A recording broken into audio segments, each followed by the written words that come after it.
Hello and welcome back, everybody. So today the vintage adventure continues because, as you can see, I found myself a Rive Gauche Homme tester, and this is the batch code. I believe this is at least 20 years old, and yeah, this is how the testers come. Just a very generic paper cardboard packaging, but what matters is the content. It's not how it looks on the outside, it's what's on the inside. And this is the classical 2003 style Rive Gauche barbershop style bottle. It says Yves Saint Laurent, Rive Gauche pour Homme. It says tester and says une accord fougère boisée, a woody fougère character. And then some ingredients, right? Which is, there's another list somewhere else. This is the 125 ml bottle. And it says Yves Saint Laurent Parfum. I think that means it is pre-2008 because this was made from, I think, 2003 onwards. I don't know exactly when. There's another style of bottle that came out in 2011 in this like square bottle, glass bottle, because this is aluminium. Yeah, and this is an unsprayed 125 ml tester, and I wanted to just for your information, I wanted to give this one, I wanted to weigh it because then you will know what a full Rive Gauche 125 ml should be weighing. So the scale says 146.6 grams. So if you buy a Rive Gauche 125 ml and you want it to be full, it should be weighing around 146.5 grams. Right, let's get into smelling this one. So this is how it looks. The cap is just stamped aluminium again. It's very light. Be careful because these dent very quickly. And yeah, this is the sprayer, and I'm going to give this some sprays on the blotter. So yeah, I had to pump this 3 times before it started spraying. So that means it's pretty likely that it's an unsprayed tester. Okay, so hopefully this is still well preserved. Let's see what I get. And yes, it is still well preserved. This is beautiful. Wow. Wow. This is nice. This is nice. It's so fresh and clean. But it has this so pronounced spicy character and this sweet lavender with lots of bergamot. Maybe some lemon as well. Citruses are still there. They're very present. This is very aromatic as well. So the lavender comes through. Wow, the lavender comes through so well. It's slightly woody, the lavender as well. And it has this typical shaving foam smell. So yeah, maybe you can hear in my voice that I'm smiling. This is really nice. This is really, really nice. So if you've smelled, I've smelled different lavenders, right? These all claim to have lavender. Out of those, I would say this one has probably the lowest quality, probably just lavandin, maybe some ethyl linalool or whatever.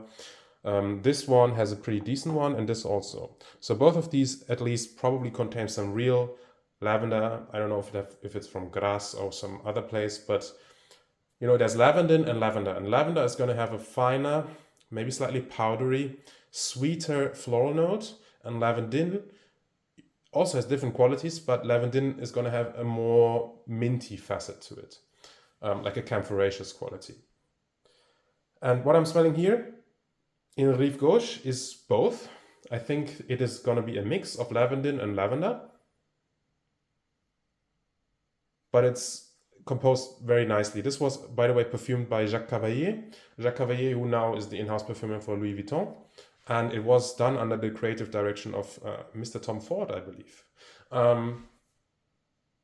Yeah, and this is, like I said, a spicy woody fougère. And it has a beautiful freshness in the opening. It's generally very clean. It has this shaving foam smell, but not the shaving foam texture, I would say. This is more dry. It has a slight powderiness, and it's very refreshing. It's a slight cooling effect as well because the spices in here have, together with the lavender, have this cooling effect. And there's a sort of lightly smoky woodiness coming through in the base. And it's brought together with some sweetness, which probably is maybe a touch of vanilla. It's not a vanilla heavy perfume though, so don't go into this expecting to smell vanilla. But I think they've used a little bit to smoothen out the composition, give it some sweetness, and to play with the lavender lavandin. And it's also got a pronounced green feel to it. Yeah, this is nice. This is well done. This is well done. I might prefer this to the New York Intense. You know, if you twisted my arm right now, shout out to Ramsey. I think he likes saying that. Yeah, maybe, but I haven't worn this, so maybe I shouldn't say that so early on. The unfortunate part of this is that it has been discontinued and that prices are kind of crazy. I was lucky to get this from a seller that is very fair, and I'm very grateful to her for that. But yeah, don't overpay for this. Probably, if you see this for $300, man, you gotta really, really like barbershop fragrances. Otherwise, I would probably recommend you get one of these other ones, or maybe Bois de Portugal by Creed. Yeah. So the official notes are star anise, rosemary, bergamot, lavender, of course, clove and geranium, gaiac wood, patchouli, and vetiver. And it's pretty much all in there. It's all detectable. This is a very honest note pyramid. Just 9 notes. There's a lot more going on, I'm sure, in the background, but those 9 notes are very much represented and clearly detectable. Oh, this this sort of green, fresh shaving foam smell is very vivid here, and it smells natural. It also has a little bit of that lavender soap thing, you know? This is not just pure shaving foam. It's very clean, traditionally masculine, but it's so soapy in a way. I don't think I'd mind smelling this on a woman at all. Well, I wouldn't mind pretty much any, perfume that I find quality on a woman. I think you should never adhere to those gender standards and preconceived notions. You should always wear what you like. But I think that if you're a woman wearing this, I will give you props. I will say you've chosen something that's very quality and you have great taste. And I would not say, oh, wow, you smell like a man. I would not say that at all. I'm so glad this is preserved well. So because this was stored well, and of course the aluminum bottle is not see-through, so there's not going to be light shining into the fluid, and it was unsprayed, so there's not going to be a lot of oxygen coming into it in the bottle as well. This smells almost like it just came out today.